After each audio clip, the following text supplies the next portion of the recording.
I'm Daniela Levy, and I'm going to be reading my poem, Barco de Papel, Paper Boat, from my home here in Tekoa, Israel.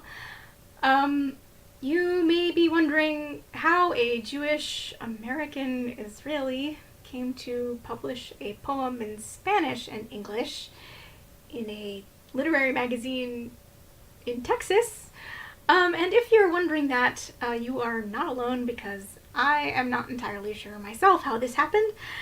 I don't actually really speak Spanish. I kind of taught myself a little bit in the process of researching for my recent novel, By Light of Hidden Candles, which is set partially in Spain, partially in modern Spain, partially in 15th century Spain, so also part of the research that I needed to do was in Spanish, and some of the characters are Spanish.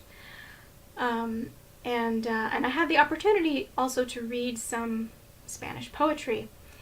And what happened was I wrote this poem originally in English, and just something about the cadence and the simplicity of it, the imagery of it, it just reminded me of the Spanish poetry that I had read, and I just felt like it needed to be in Spanish. So I painstakingly translated it, and then ran it by a native speaker to make sure it was okay. And what I submitted was the Spanish version followed by the English version, because I think it's very interesting to see the same poem written by the same poet in two different languages, and just how different it is. This poem is very dear to me.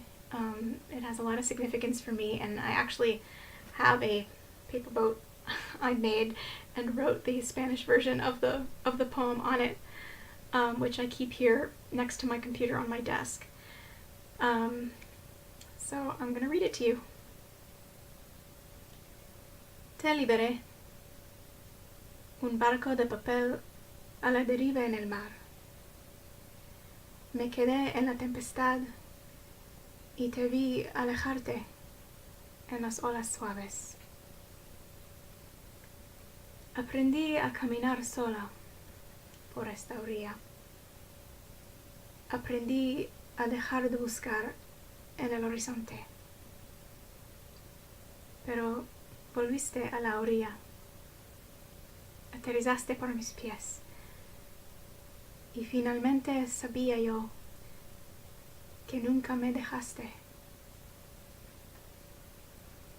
I released you, a paper boat floating out to sea. I stood in the storm and watched you drift away on gentle waves.